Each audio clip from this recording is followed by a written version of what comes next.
بالله من الشيطان الرجيم بسم الله الرحمن الرحيم فإن كذبوك فقد كذب رسل من قبلك جاءوا بالبينات والزبر والكتاب المنير كل نفس ذائقة الموت وإنما توفون أجوركم يوم القيامة فمن زحزح عن النار وأدخل الجنة فقد فاز وما الحياة الدنيا إلا متاع الغرور صدق الله مولانا العظيم فإن كذبوك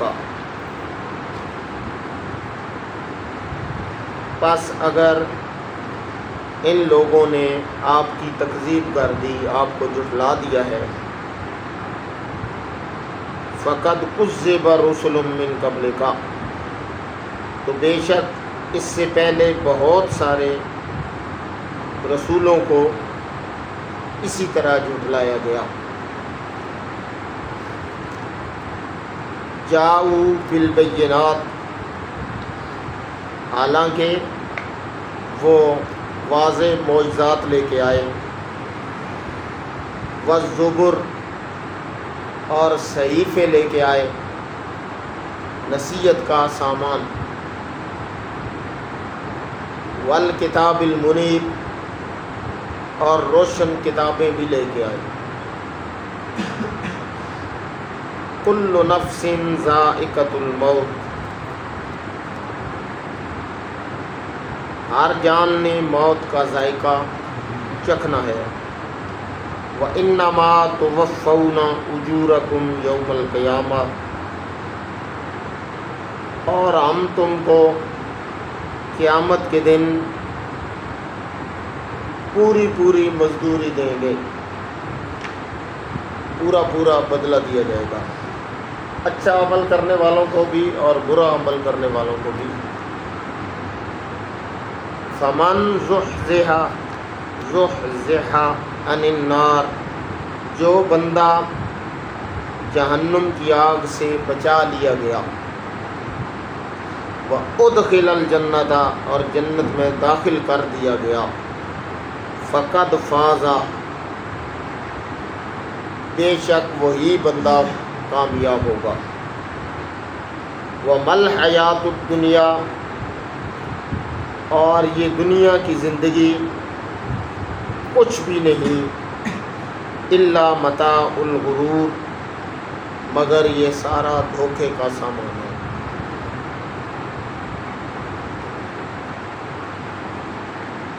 یہ آیت نمبر 184 کے اندر جو پہلی آیت ہے آج جو تلاوت کی گئی، اس میں رب تعالیٰ نے اپنے پیارے پیغمبر صلی اللہ علیہ وسلم کی ایک تو آپ کی رسالت اور نبوت کا سچا ہونا ثابت کیا کہ آپ کسی شک میں نہ پڑیں، آپ اللہ کے سچے رسول ہیں۔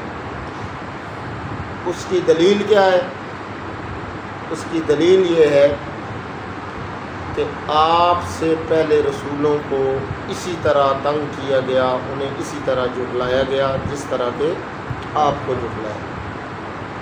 وہ اللہ کے سچے رسول تھے، انہیں جھٹلایا گیا، آپ کو بھی جھٹلایا گیا، لہذا آپ بھی اللہ کے سچے رسول۔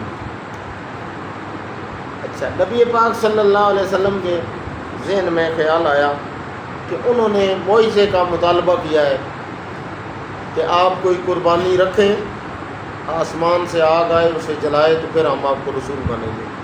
تو رب تعالیٰ نے تسلی دی، میرے پیغمبر یہ ان کے دل کی بات نہیں ہے، یہ ہم معجزہ دے بھی دیں تو پھر بھی یہ مانیں گے نہیں، لہذا آپ پریشان نہ ہوں۔ ان کے لیے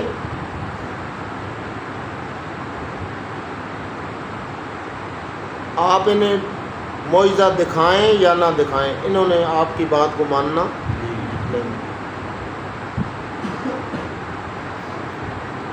کیا دلیل ہے کہ وہ نہیں مانیں گے؟ رب تعالیٰ نے فرمایا فقد کذب رسل من قبلک، آپ سے پہلے بھی بہت سارے رسولوں کو اسی طرح جھٹلایا گیا، جھٹلانے کا مطلب کیا ہے؟ انہیں جھوٹا ثابت کیا گیا کہ آپ جو بات کر رہے ہیں یہ سچی نہیں، آپ جھوٹے ہیں اپنے دعوی نبوت میں بھی اور شریعت میں، اور اس بات میں کہ آپ اللہ کے رسول ہیں، اس دعوے میں آپ کیا ہیں؟ جھوٹے ہیں۔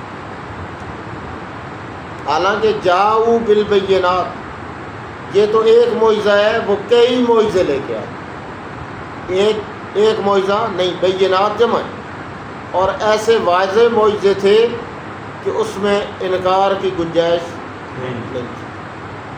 اب لکڑی زمین پہ پھینکیں اور وہ سانپ بن جائے، اور اس کو ہاتھ لگائیں تو دوبارہ لکڑی بن جائے، اسی لکڑی کو پتھر کے اوپر ماریں تو پانی کے چشمے جاری ہو جائیں، اسی کو پانی کے اوپر ماریں تو سمندر میں خشک راستے بن جائیں، اس سے بڑا کوئی معجزہ ہے؟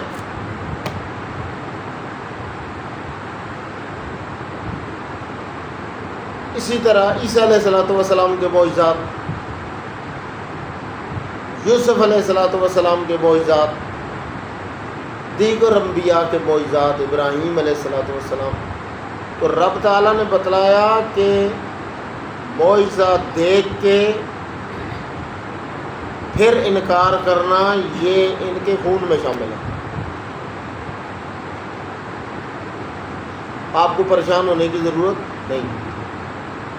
دل میں خیال آیا نا کہ اگر اللہ معجزہ دے دیتے تو ہو سکتا ہے یہ مان لیتے، تو معجزہ آیا نہیں لہٰذا انہوں نے مانا نہیں، تو رب تعالیٰ نے فرمایا کہ ہم انہیں جانتے ہیں، آپ نہیں جانتے لیکن ہم، انہ علیم بذات الصدور، وہ دلوں کے راز جاننے والا ہے، انہ یعلم السر و اخفا، وہ راز بھی جانتا ہے جو دل میں ہے، اور وہ بھی جانتا ہے جو ابھی ان کے وہم و گمان میں بھی نہیں آئے، تو اسی لیے آپ پریشان نہ ہو۔ والزبر، ہم نے نصیحت کا، زبور کا لفظ اسی سے، زبور کی جمع زبر، اللہ نے نصیحت کے لیے واضح و نصیحت کی کتابیں ان پہ نازل کی، اور ایک داؤد علیہ السلام کو زبور نہیں دی، بلکہ اس کے علاوہ بھی ہم نے سارے انبیاء کو ہدایت کا اور نصیحت کا سامان ہم دیتے ہی رہے جو قوم کی ضرورت تھی۔ والکتاب المنیر، اور روشن کتاب، ایسی کتاب کہ جس کے سمجھنے میں کوئی شک نہیں، جس طرح اس کے نازل ہونے میں شک نہیں، اسی طرح اس کے ہدایت ہونے میں بھی شک نہیں، اور اس کی آیات کا سمجھ آنا اس میں بھی کوئی شک نہیں۔ رب تعالیٰ فرماتے ہیں الف لام را،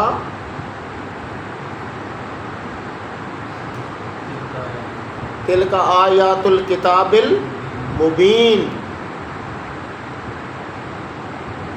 ہم نے آپ کو نورم و کتاب مبین، جس طرح ہم نے یوسف علیہ السلام کا دیکھیں قصہ اس طرح بیان کیا کہ اس میں کوئی شک کی گنجائش باقی نہیں چھوڑی، اسی طرح جو سابقہ کتابیں آئی تھیں ان کے اندر بھی کوئی شک کی گنجائش ہم نے چھوڑی نہیں، اور آپ کو بھی ہم نے وسراجم منیرا، ہم نے آپ کو روشن چراغ بنا کے بھیجا، آپ کی تعلیمات بھی واضح، سابقہ کتابیں بھی واضح، تو پہلے اس وقت بھی انہوں نے نہیں مانا تو آپ کو بھی یہ مانیں گے۔ اگلا حکم دیا گیا کہ پھر جہاد کا حکم دیا گیا کہ آپ موت کے ڈر سے جہاد فی سبیل اللہ چھوڑ دیں کہ ہم اللہ کے راستے میں جائیں گے تو مارے جائیں گے، گھر بیٹھے رہے تو ہمیں کچھ نہیں ہوگا، نہیں، کل نفس ذائقۃ الموت، جو اس دنیا میں آیا ہے، جو چڑھیا اس ٹانا آخر تے جو جمیا اس مرنا، جسے اللہ نے جب کچھ نہیں تھا تو اسے پیدا کیا، تو اس نے ایک دن پھر ختم ہو جانا۔ وَإِنَّمَا تُوَفَّوْنَ أُجُورَكُمْ يَوْمَ الْقِيَامَةِ، اور ہم نے جو دنیا کی زندگی کی کارکردگی ہے اس کی بنیاد پہ ہم نے قیامت کے دن اس کا بدلہ دینا ہے۔ جو اللہ اور اس کے رسول کی تعلیمات کے مطابق زندگی گزارے گا اسے اچھا اجر اور اچھا بدلہ ملے گا، اور جو اللہ اور اس کے رسول کی نافرمانی میں زندگی گزارے گا اسے برا بدلہ ملے گا۔ اور کامیابی اور ناکامی کا معیار دنیا کی زندگی گزارنے پہ ہے کہ وہ کس طریقے سے گزاری، اللہ اور اس کے رسول کی تعلیمات میں گزاری یا پیارے پیغمبر صلی اللہ علیہ وسلم کی شریعت کی مخالفت میں گزاری۔ فمن زحزح عن النار، جو جہنم سے بچا لیا گیا، اس کا مطلب ہے کہ اپنی کارکردگی پہ جہنم سے بچنا نہیں، اور جنت کا داخلہ بھی اپنی مرضی سے اپنے عمل کی بنیاد پہ نہیں۔ نبی پاک صلی اللہ علیہ وسلم نے ارشاد فرمایا کہ کوئی بندہ اپنے عمل کی بنیاد پہ جنت میں نہیں جائے گا۔ تو کیسے جائے گا؟ اللہ، صحابہ نے عرض کیا اللہ کے رسول آپ بھی نہیں جائیں گے؟ فرمایا ہاں میں بھی نہیں جاؤں گا، الا ان یتغمدنی اللہ برحمتی، اللہ اپنی رحمت میں لپیٹ کے جنت میں لے جائے گا۔ تو پھر عمل کرنے کی ضرورت کیا ہے؟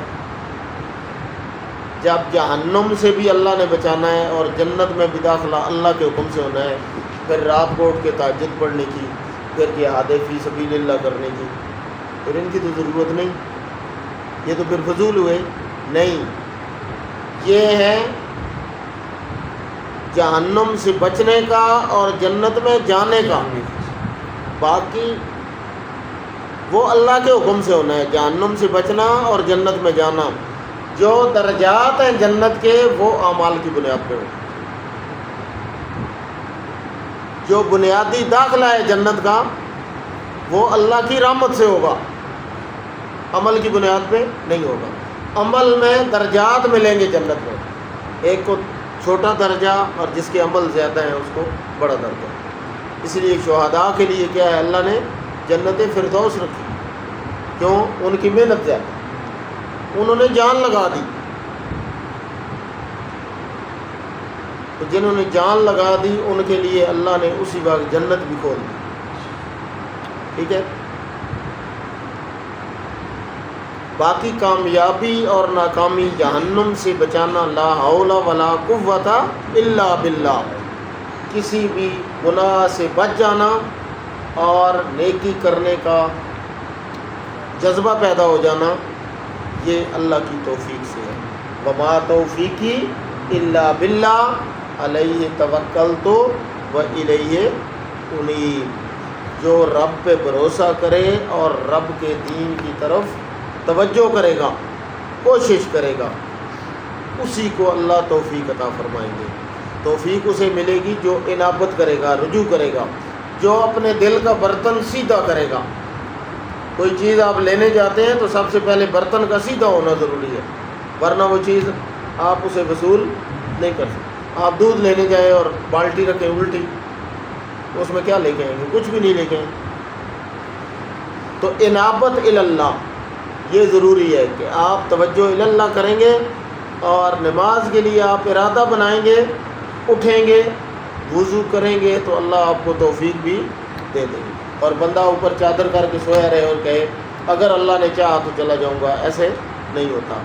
اگر تیری دکان کا سودا بغیر تالا کھولے، دکان کھولے نہیں بیچ سکتا، تو جنت بھی بغیر عمل کے نہیں مل سکتی، جہنم سے بھی بغیر کوشش کے بندہ بچ سکتا۔ کوشش کرنی پڑے گی، کوشش کرنی پڑے گی، پھر اللہ اپنی رحمت شامل حال کریں گے اور بندہ جہنم سے بچ جائے گا اور جنت میں داخل ہو جائے گا۔ فقط فازا، وہی کامیاب ہے حقیقت میں جو قیامت کے دن جہنم کی آگ سے بچ گیا اور جنت میں داخل ہو گیا۔ وَمَا الْحَيَاةُ الدُّنْيَا إِلَّا مَتَاعُ الْغُرُورِ، باقی دنیا کے ظاہری اسباب پہ فیصلہ نہیں ہونا، کس کا لباس اچھا ہے اور کس کا برا ہے، کس کے پاس جیب میں پیسے زیادہ ہیں اور کس کے کم ہیں، کس کی اولاد اچھے عہدوں پہ فائز ہے اور کس کی نہیں، فیصلہ ہونا ہے عمل کی بنیاد پہ، اور جس کے عمل اچھے ہوں گے اللہ اسے جنت میں داخل کریں گے، جس کے عمل شریعت کے خلاف ہوں گے اللہ اسے جہنم میں داخل کریں گے۔ وما علینا الا البلاغ المبین۔